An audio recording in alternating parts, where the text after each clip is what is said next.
के आनंद की जय हो। नमस्कार, IND 24 के खास कार्यक्रम में आपका स्वागत है और मैं हूं आपके साथ संचिता शुक्ला। शारदीय नवरात्रि का आज 9वां दिन है। इसे महानवमी भी कहा जाता है। इस दिन मां सिद्धिदात्री की विधि विधान से पूजा अर्चना की जाती है। मां सिद्धिदात्री अपने भक्तों को समस्त प्रकार की सिद्धियां प्रदान करती हैं। इतना ही नहीं, मां सिद्धिदात्री शोक, रोग एवं भय से मुक्ति भी देती हैं। सिद्धियों की प्राप्ति के लिए मनुष्य ही नहीं, देव, गंधर्व, असुर, ऋषि आदि सभी इनकी पूजा करते हैं। भगवान शिव भी इनके आराधक हैं। तो मां के बारे में विस्तृत चर्चा करेंगे, जानकारी भी लेंगे। स्टूडियो में हमारे साथ मौजूद हैं पंडित अरविंद तिवारी जी। बहुत बहुत स्वागत है आपका। IND 24 के जितने भी दर्शक, आज नवरात्रि का आज अंतिम दिन है, आज 9वां दिन है। तो 9वें दिन की नवरात्रि की सभी दर्शकों को बहुत बहुत शुभकामनाएं। तो पंडित जी, आज 9वां दिन है, मां सिद्धिदात्री का दिन है। तो सबसे पहले मां के स्वरूप के बारे में ही आपसे जानना चाहेंगे कि कैसा मां का स्वरूप है और इनके पीछे की क्या कथा है, वो आप हमारे दर्शकों को बताएं। बिल्कुल, और बहुत सुंदर आपने प्रश्न किया। 9वां दिन है, मां जगतजननी। देखिए, हमने पहले दिन मां जगतजननी का प्राकट्य हुआ इस पृथ्वी पर और मां के अलग अलग स्वरूपों का हमने वर्णन किया। पहले दिन हमने मां शैलपुत्री अर्थात भगवान हिमावन के यहाँ उनका जन्म हुआ। जैसा हम सभी जानते हैं, माता सती के रूप में उन्होंने योगाग्नि में अपने आप को भस्मीभूत किया।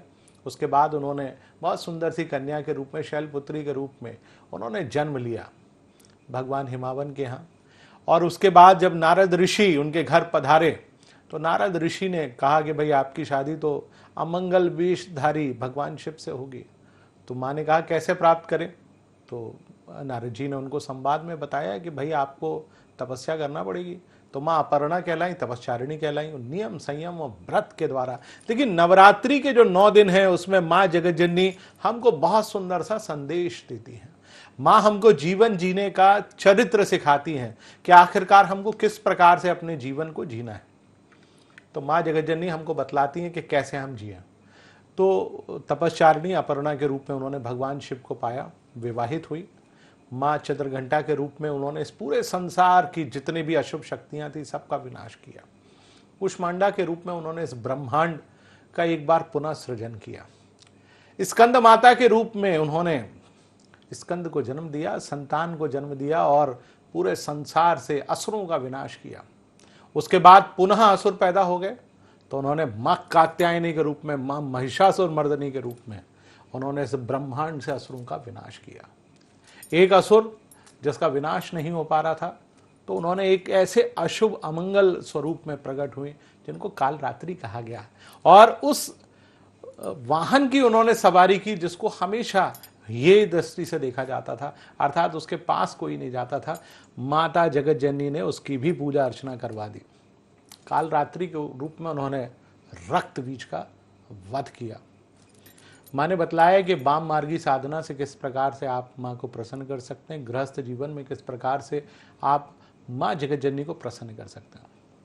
इसके बाद आया माता का महागौरी स्वरूप, अर्थात वो स्वरूप जो कि तपस्चारिणी के बाद माँ जब काली हो गई थी, उनका शरीर काला पड़ गया था, तो स्वयं भगवान शिव ने अपने मस्तक से गंगा जल से उनको स्नान कराया, दूध से स्नान कराया और एक ऐसा धवल स्वरूप माँ जगतजननी का प्रकट हुआ जिसको हम माता महागौरी के नाम से जानते हैं।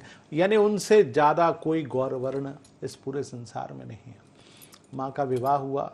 तदुपरांत भगवान शिव ने इस पूरे संसार की समस्त सिद्धियों को पाने के लिए उस ब्रह्मांड की जो सबसे बड़ी शक्ति है उनका ध्यान किया। माँ जगतजननी भगवान शिव के आधे शरीर से प्रकट हुई, अर्थात उनके शरीर से प्रकट हुई। इसलिए माँ जगतजननी अर्धनारीश्वर स्वरूप में भी है, अर्थात अर्धनारीश्वर स्वरूप जो भगवान शिव को प्राप्त हुआ है उसमें जो आधा शरीर स्त्री का है वो माँ सिद्धिदात्री है। लेकिन माँ सिद्धिदात्री प्रकट हुई, पहले प्रकट हुई कमलासना यानी कमल के आसन पर वो विराजमान हुई। 4 भुजाओं वाली देवी थी जिनके एक हाथ में तोमर है, एक हाथ में गदा है, चक्र है और एक हाथ में कमल है। बहुत सुंदर, आप उनको जब देखेंगे तो बिल्कुल ऐसा लगेगा 10 महाविद्याओं में माँ कमला की आप पूजा अर्चना कर रहे हैं। बिल्कुल वैसा ही स्वरूप है माँ जगतजननी का। तो ऐसी माँ सिद्धिदात्री है। देखिए, हमको जीवन में हर प्रकार की सफलता, सिद्धि का तात्पर्य होता है सक्सेस, आपको सफल होना है। जीवन में हर मनुष्य का एकमात्र उद्देश्य होता है सफलता को प्राप्त करना, अर्थात पूर्णतया सफल होना। यदि आप सक्सेस पाना चाहते हैं, सफल होना चाहते हैं, तो आपको माँ सिद्धिदात्री की पूजा अर्चना करना पड़ेगी। आपको हर सफलता की जो चाबी है वो केवल और केवल माँ सिद्धिदात्री की है। जैसे हम दुर्गा सप्तशती में जब दुर्गा सप्तशती का पाठ कर लेते हैं तो अंत में हम एक पाठ करते हैं, उसका नाम है सिद्ध कुंजिका स्तोत्रम। तो सिद्ध कुंजिका अर्थात सारी सिद्धियों की जो कुंजी है अर्थात चाबी है, वो केवल और केवल माँ सिद्धिदात्री के पास है। तो माँ सिद्धिदात्री 4 भुजाओं वाली देवी है, लाल रंग का वस्त्र आवरण ओढ़ती है, पद्मासन यानी कमल के आसन पर वो विराजमान है, और माँ सिंह वसना भी है, उनका एक वाहन शेर भी है। तो ऐसी माँ सिद्धिदात्री की आज 9वां दिन है। तो हम अपने जीवन में जितने भी भय, शोक, संताप हैं, सफलता पाना चाहते हैं, कंपटीशन में सफलता पाना चाहते हैं, जीवन के हर क्षेत्र में सफल होना चाहते हैं, तो आप सफलता को पाना है तो आपने 8 दिनों तक माँ के विभिन्न स्वरूप की पूजा अर्चना की। तो आज माँ का दिन है सफलता देने का, दोनों हाथ से वर देने का, वरदायिनी देवी भी इनको कहा जाता है। तो आज आप सारे वर प्राप्त करने के लिए माँ सिद्धिदात्री की पूजा अर्चना करें, ताकि आप अपने जीवन में आप सफलता के सोपान चढ़ सकें, सफलता का स्वाद चख सकें।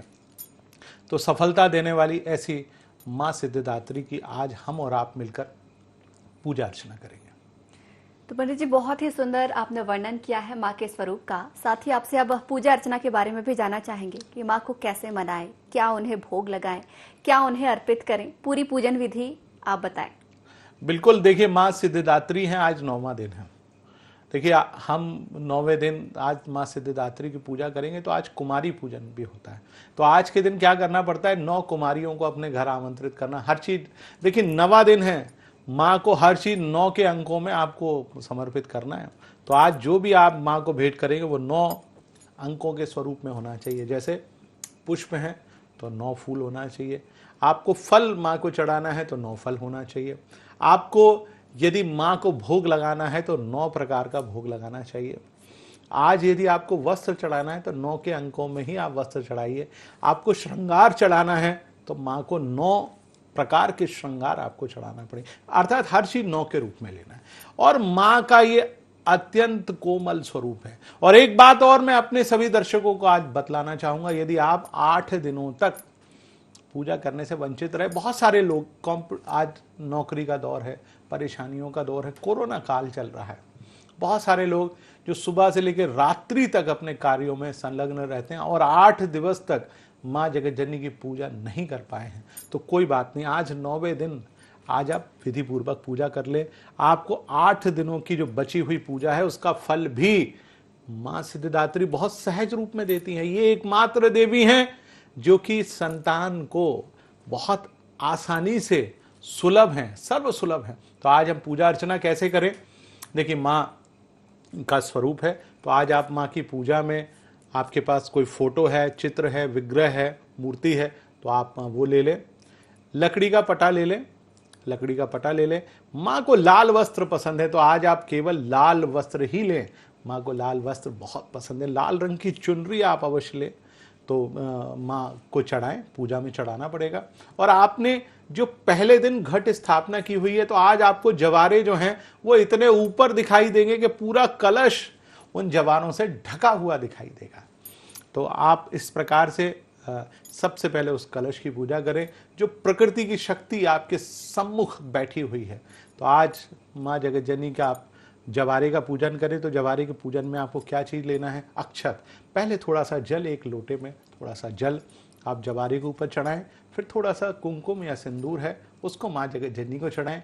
तदुपरांत माँ को एक लाल रंग की चुनरी आप अवश्य चढ़ाएं और उसके बाद फिर आप माँ की स्थापना करें। कैसे स्थापना करें, सबसे पहले हमको एक लकड़ी का पटा लेना है और उस पटे के ऊपर बहुत सुंदर सा लाल रंग का वस्त्र बिछा देना है और उसके ऊपर हमको माँ का विग्रह, फोटो, चित्र या मूर्ति या मिट्टी की प्रतिमा जो हमको मिले आप उसको स्थापित करें। एक बात का ध्यान रखें कि फोटो, चित्र या मिट्टी की प्रतिमा पर आप किसी भी रूप में जल ना चढ़ाएं। उनके ऊपर से जल घुमाकर आपको एक पात्र में उस जल को गिराना है। माँ जगज्जननी की पंचोपचार से पूजा होती है। यदि आपके यहाँ बहुत सुंदर सी कोई प्रतिमा है, स्टील की, आपके यहाँ चांदी की, या जो भी प्रतिमा है जिसपे माँ जगज्जननी कमलासना स्वरूप में बैठी हैं, तो आप पंचोपचार से पूजा करें। सबसे पहले माँ को दुग्ध चढ़ाएं। दुग्ध चढ़ाने के उपरांत पुनः आप जल चढ़ा दें। फिर उसके बाद माँ को दही चढ़ाएं। फिर उसके बाद जल से उनको स्नान कराएं। तदुपरांत उनको घी से स्नान कराएं। फिर जल से शुद्धोदक स्नान से आप स्नान करा दें। फिर शहद, इस प्रकार दूध, दही, घी, शहद और शक्कर, इस प्रकार से माँ को बढ़िया सुंदर से मल मल के माँ को स्नान कराएं और पुनः शुद्धोदक स्नान कराकर माँ को आप आसन पर विराजमान कराएं। ऐसी माँ सिद्धिदात्री को आप स्नान कराएं। उसके बाद माँ के मस्तक पर सिंदूर लगाएं। माँ को इत्र भी बहुत पसंद है, तो आप इत्र स्नान भी आज आप करा सकते हैं। तो बढ़िया सुंदर इत्र का स्नान कराकर माँ को बढ़िया सुंदर लाल चुनरी पहनाएं। माँ विवाहित स्वरूप में है, तो माँ को आप, जैसा मैंने आपसे पहले भी कहा कि 9 के अंकों में आपको श्रृंगार की सामग्री लेनी है। 9 प्रकार का श्रृंगार हो, 9 प्रकार की चूड़ियाँ हो, 9 प्रकार की बिंदी हो। सहज रूप में कोरोना काल चल रहा है, कोई बात नहीं, जितनी आप सहज रूप से चढ़ाएंगे। माँ तो माँ होती है। माँ आज अपने भक्तों को आशीर्वाद यानी समस्त सिद्धियाँ देने वाली होती है, तो आप उस प्रकार से करें। माँ को भोग लगाएं, माँ के मंत्रों का जाप करें और उसके बाद माँ की आरती करें। इस प्रकार से आप यदि आज माँ सिद्धिदात्री की पूजा अर्चना करते हैं तो माँ की अनुकंपा आपको अवश्य मिलेगी और आप अपने जीवन में सारी सफलताओं को प्राप्त करेंगे। पंडित जी, मंत्रों का उच्चारण कौन सा करें? वो कौन से मंत्र हैं जिनसे माँ को प्रसन्न किया जा सकता है? उन मंत्रों के बारे में भी जानकारी दें। बिल्कुल, मैं मंत्र बताता हूँ। दुर्गा सप्तशती के मंत्र हैं और आज के दिन खासतौर से दुर्गा सप्तशती का जो 9वां अध्याय है उसको आपको अवश्य पढ़ना चाहिए, क्योंकि 9वां अध्याय ऐसा माना जाता है कि 9 से 13 तक के जो अध्याय हैं, यदि आज के दिन आप उनका पाठ भर कर लेंगे तो माँ जगज्जननी की अनुकंपा आपको अवश्य प्राप्त होगी। उसके बाद माँ का बहुत सुंदर सा एक मंत्र आता है जो कि सर्वसाधारण लोग उस मंत्र का जाप कर सकते हैं। मंत्र इस प्रकार से है, ओम सिद्धिदात्रे नमः। आप इस मंत्र का जाप करें। बड़ा मंत्र आपको बताना चाहूंगा, आप उसका भी जाप कर सकते हैं। या देवी सर्वभूतेषु सिद्धिदात्री रूपेण संस्थिता, नमस्तस्यै नमस्तस्यै नमस्तस्यै नमो नमः। तो आप इस प्रकार से सिद्धिदात्री के सारे मंत्र का जाप करें। एक और बड़ा सुंदर सा मंत्र है, उसका भी आप जाप कर सकते हैं। ओम ह्रीम क्लीम सिद्धिदात्री देव्यै नमः। तो इस मंत्र का भी आप जाप कर सकते हैं। आप इन मंत्रों का जाप ना कर पाए तो नवाण मंत्र है, आज चूंकि नवाण मंत्र का जाप अवश्य होता है। ओम ऐम ह्रीम क्लीम चामुंडाय विच्चय। तो आज आप इस नवाण मंत्र से भी आप जाप करें।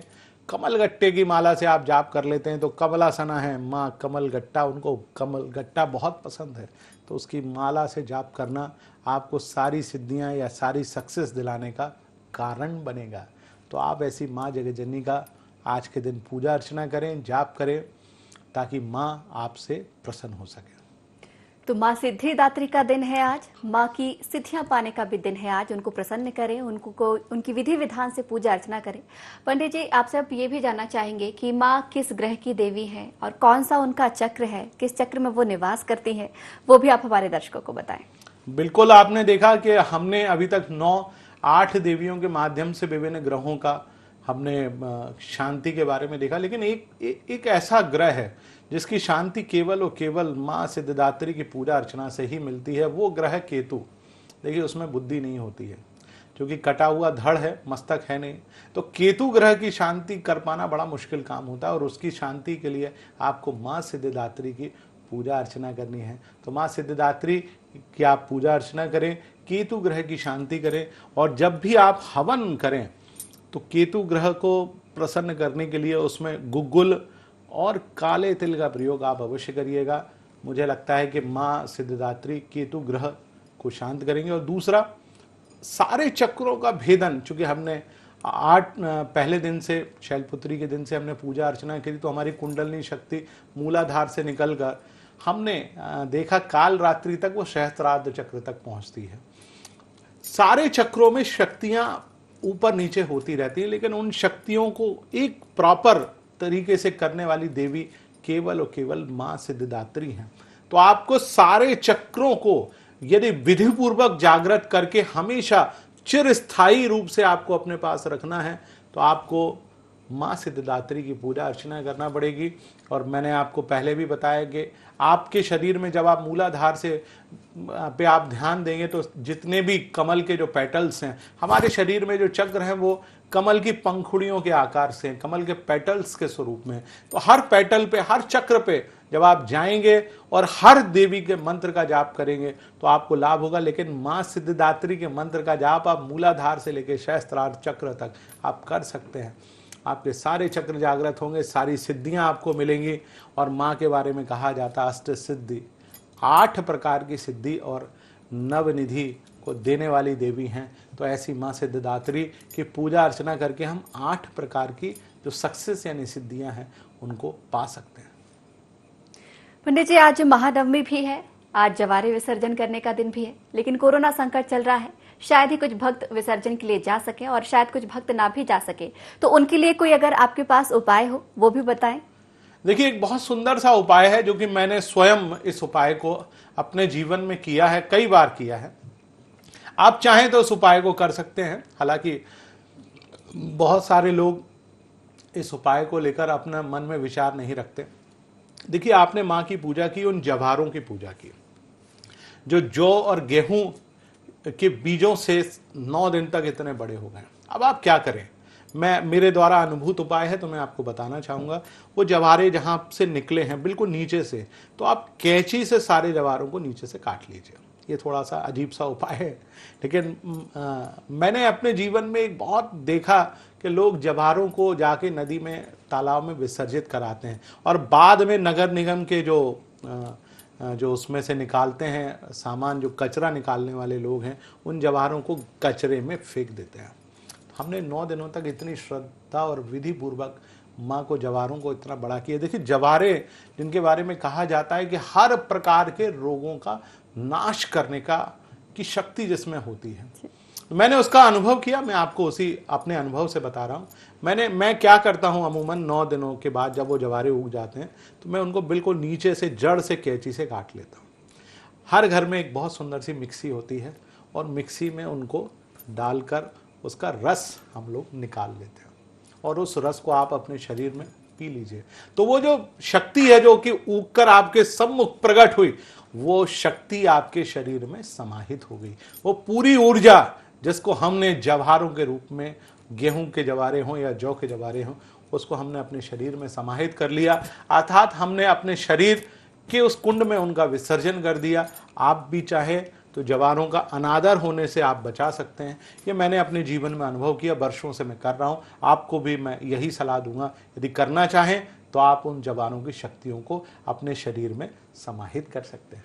तो बिल्कुल पंडित जी, बहुत ही सुंदर सा ये उपाय है। इससे ना ही प्रदूषण होगा और साथ ही भक्तों को कहीं ना कहीं ऊर्जा भी इस उपाय के माध्यम से मिलेगी, प्राप्त होगी। पंडित जी, साथ ही आपसे ये भी जानना चाहेंगे कि आज व्रत का अंतिम दिन है, बहुत सारे भक्त व्रत भी खोलेंगे, लेकिन किस प्रकार से व्रत पूरा किया जाए अपना, वो भी आप मार्गदर्शन दें। बिल्कुल, मैं बतलाना चाहूंगा। देखिए, आज व्रत का अंतिम दिन है। आज सबसे पहले तो आपको हवन करना है। आप कुमारी कन्याओं को अपने घर में आमंत्रित करिए जो हमको व्रत का उद्यापन करना है। तो पहले तो कुमारी कन्याएं जिनकी संख्या लगभग 9 के रूप में हो, कोरोना काल चल रहा है, आपको हो सकता है 1 या 2 कन्याएं सहज रूप में आपके घर आएं, क्योंकि लोग कन्याओं को किसी के घर भेजने से डर रहे हैं। तो 1 या 2 कन्याएं भी यदि आपके घर आती हैं तो आप बिल्कुल उनको बुलाइए। नाजुक नाजुक से उनके जो चरण हैं उनको आप पद प्रक्षालन करिए, अर्थात उनके पैरों को धोइए, उनके जल को अपने मस्तक पर लगाइए, उनको उनके मस्तक पर बहुत सुंदर सा कुमकुम का तिलक लगाइए, सिंदूर का तिलक लगाइए। उनको आप एक पटे के ऊपर बिठा लीजिए और उनके बहुत सुंदर सी एक चुनरी उड़ा दीजिए, यदि आपको मिल जाए आसानी से, क्योंकि बाजार खुल गए हैं और इस समय चुनरी और बाकी सारी चीज़ें बहुत आसानी से हमको प्राप्त हो रही हैं। तो आप उन सारी चीज़ों को ले लें। तदुपरांत आज के दिन नैवेद्य बनाया जाता है। अभी तक 8 दिनों तक आपने व्रत किया है, आज के दिन आप बढ़िया सुंदर सी पूड़ियाँ, आलू पूड़ी छोले बनाए जाते हैं और हलवे का भोग लगाया जाता है। तो आप ये सारी चीज़ों को इकट्ठा करें, कन्याओं को भोजन कराएं और भोजन कराने के उपरांत या तो आप चाहें तो पहले हवन कर सकते हैं। हवन में आपको क्या चीजें लेनी, आज हवन करना बहुत आवश्यक है, क्योंकि 9 दिनों तक आपने माँ जगत जननी को अपने घर आमंत्रित किया है। तो हवन क्यों किया जाता है? हवन यानी में जब हम हवि डालते हैं, देखिए जो देवता हैं वो केवल हवि के माध्यम से अपना भोजन ग्रहण करते हैं। तो आपने जिनको आमंत्रित किया उनका मंत्र का जाप करेंगे और हवि आप हवन कुंड में छोड़ते जाएंगे। हवि किन किन चीजों से बनाई जाती है? देखिए, आपको यदि शत्रुओं का नाश करना है, शनि राहु ग्रहों का विनाश करना है, तो आप उसमें काले तिल मिला लीजिए। जो आप यदि मिलाते हैं उसमें थोड़ा सा गुड़ मिलाते हैं, उसमें आप थोड़ी सी शक्कर मिलाते हैं, तो उससे आपके विभिन्न ग्रह के दोष दूर होते हैं। और देवताओं का भोजन यही कहा जाता है। तो आप उसमें तिल, जौ, शक्कर आदि मिला लें। थोड़े से चावल अवश्य मिलाए जाते हैं। अक्षत, क्योंकि पूजा में अक्षत का बहुत बड़ा विधान है, आप उनको मिला लीजिए। तदुपरांत आप बढ़िया सुंदर सा हवन कुंड बना लीजिए। 3 पुरों का हवन कुंड बनाया जाता है, एक पुर ब्रह्मा का, एक विष्णु का और एक महेश का होता है। यदि ना बना पाए तो आप घर में छोटे से हवन कुंड में भी आप समिधाएं लगाकर हवन कर सकते हैं। हवन कुंड में समिधाओं के बारे में कहा जाता है, पवित्र पेड़ों की यदि आपको लकड़ियां प्राप्त हों, आजकल बाजार में बहुत आसानी से मिल जाती हैं, तो आप उनको घर पे ले आएँ और बढ़िया सुंदर से 9 दिनों के आपने जो मंत्र जाप करें उसके दशांश से, माने उसके 10वें अंश से आज हमको हवि यानी उसको छोड़ना है, उस मंत्रों का जाप करना है। उसके दशांश से तर्पण किया जाता है। माने आपने जैसे मान लीजिए 100 मंत्र का जाप किया, तो आपको 10 मंत्रों के द्वारा हवन करना है और उसका दशांश माने 1 मंत्र के द्वारा उनको जल भी, पानी भी तो पिलाना है। तर्पण जिसको हम कहते हैं, तर्पण कैसे करते हैं? जल लीजिए हाथ में, एक थाली में जल लीजिए और ऐसे छोड़ दीजिए। जैसे आपने माँ सिद्धिदात्री की पूजा कर रहे हैं तो जल हाथ में लीजिए, ओम सिद्धिदात्री नमः, तो आप दोनों हाथ से तर्पण करेंगे। इसको तर्पण कहते हैं। इसके बाद उसके दशांश से मार्जन होता है, अर्थात मुख की शुद्धि भी की जाती है। तो उसके दशांश यानी मंत्रों से आप उनकी मुख शुद्धि करें। ये हवन की पूरी विधि है। तदोपरांत कन्याओं को भोजन कराएं और फिर उसके बाद आपने जो प्रसाद बनाया है उस प्रसाद का मां को भोग लगाएं और उसके बाद आप स्वयं ग्रहण करें। इस प्रकार से आज आप अपने व्रत का उद्यापन कर सकते हैं। तो बिल्कुल पंडित जी, जिस प्रकार से अभी आपने बताया कि ऐसे ऐसे व्रत को खोला जाए, हवन इस तरीके से किया जाए, बिल्कुल हमारे दर्शक वैसे ही करेंगे। पंडित जी, साथ में आपसे ये भी जानना चाहेंगे, अभी आपने जिक्र किया था कि माँ सिद्धिदात्री, सिद्धि की देवी होती है, 8 सिद्धियों की प्राप्ति होती है। कौन कौन सी सिद्धियां हैं वो और कैसे सिद्धियों की प्राप्ति की जाए माता रानी से, वो भी आप हमारे दर्शकों को बताएं।